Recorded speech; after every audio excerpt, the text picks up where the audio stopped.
Some veteran Toyota workers wrote a 2006 letter to their senior management, advising them of what the workers called dangerous safety and manpower shortcuts.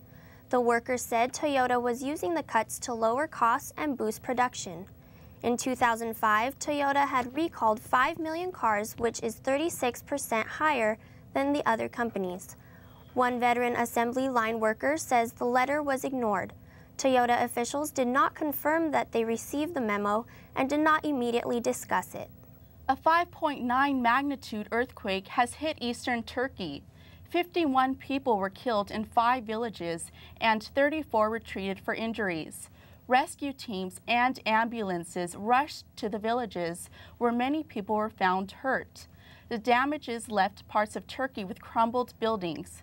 Officials were asking for people to stay clear of the damaged homes and not go inside. Within hours, there were nearly 80 aftershocks measuring 5.5. Californians may soon see a new law when it comes to the welfare of animals. Valley View's reporter Tania Hopkins has a story. Once again, California is pushing for the rights of animals. Animal abusers may soon get the same treatment as registered sex offenders if one state Senate Majority Leader has his way.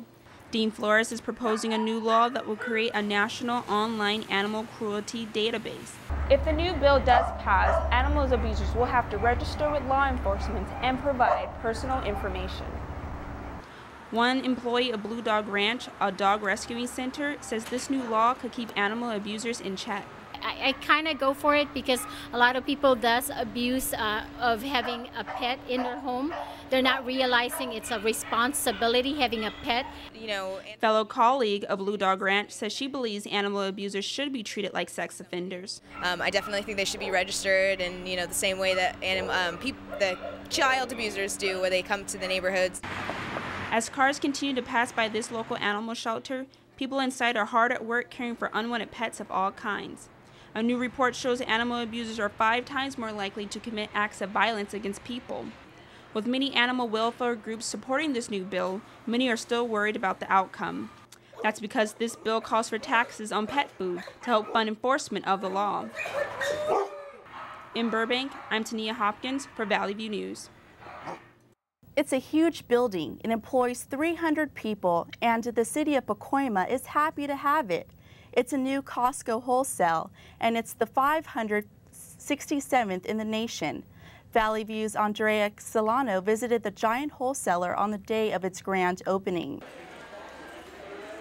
It's the first warehouse to open in the Los Angeles area in 14 years. The collaboration between Costco, the developer, and the city of Los Angeles began several years ago. Pacoima warehouse manager Humberto Iniguez says the project was the mayor's idea to help the Pacoima area. The mayor's redevelopment project to bring jobs to Pacoima, so they really pushed hard to get Costco involved.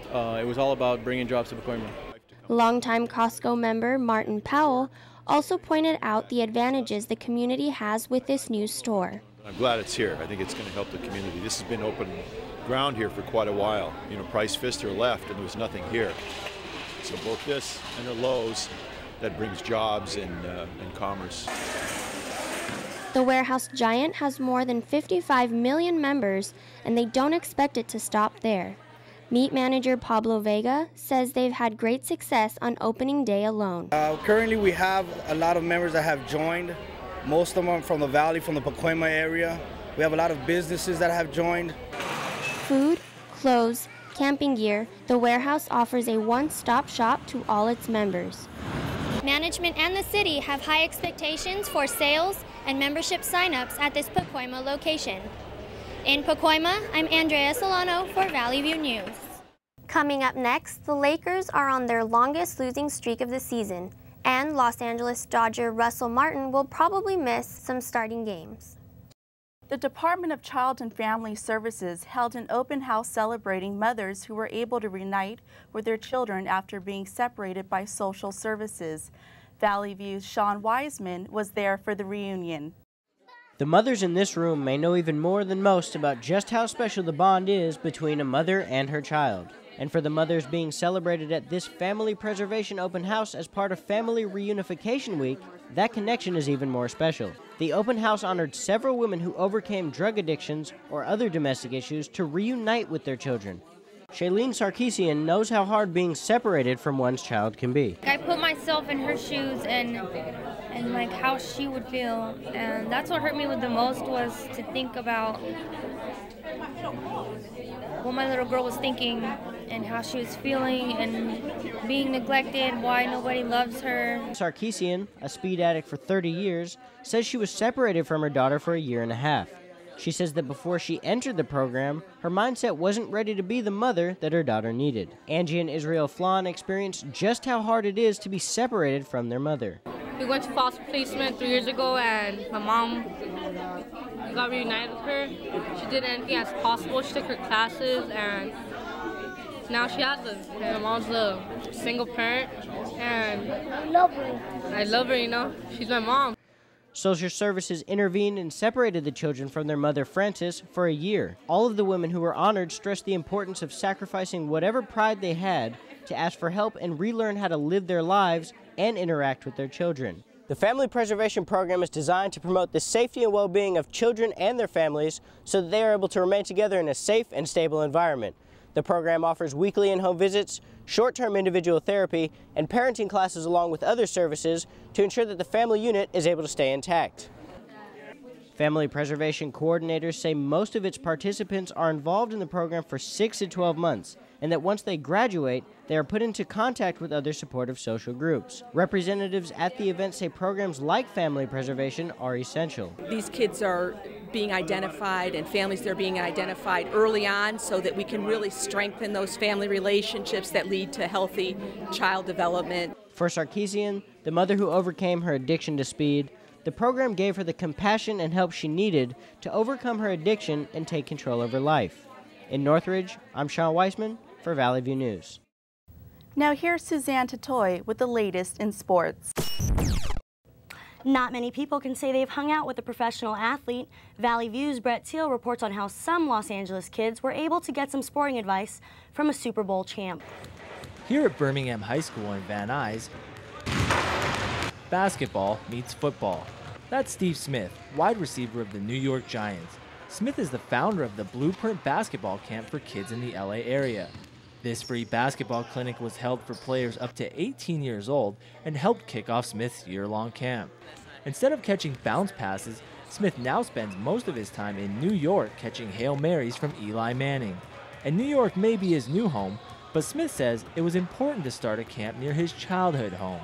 I grew up in Southern California and wanted to really extend a hand to all the the kids growing up here that I didn't have an opportunity to go to a camp or a team so easily. So I wanted to make it easy and fun for everybody from the Valley and the Los Angeles area. While a professional football player is a huge draw for the camp, many are quick to forget Smith's resume on the court. Smith played basketball for nearby Taft High School along with current Lakers star Jordan Farmar and led Taft to the city semifinals in his senior year. Around 40 kids came to the clinic to work on conditioning and running drills, ball handling skills, passing drills, and the proper way to run a fast break. But learning on the court was only one important aspect of the Blueprint Basketball Camp. Tutors were also on hand to teach kids the importance of education and off-the-court lessons. Maria Marshall is one of the tutors who will assist kids with their schoolwork at each practice to ensure they aren't improving their basketball skills at the expense of their education. Blueprint basketball is not just about basketball, but it's about the all-around student, and it's about developing the student athlete. They get so involved with their sport that they lose sometimes sight of the importance of keeping the academics up. Parents can also sign their kids up for clinics focused on improving a player's skill in a specific area. In Van Nuys, I'm Brett Teal for Valley View News.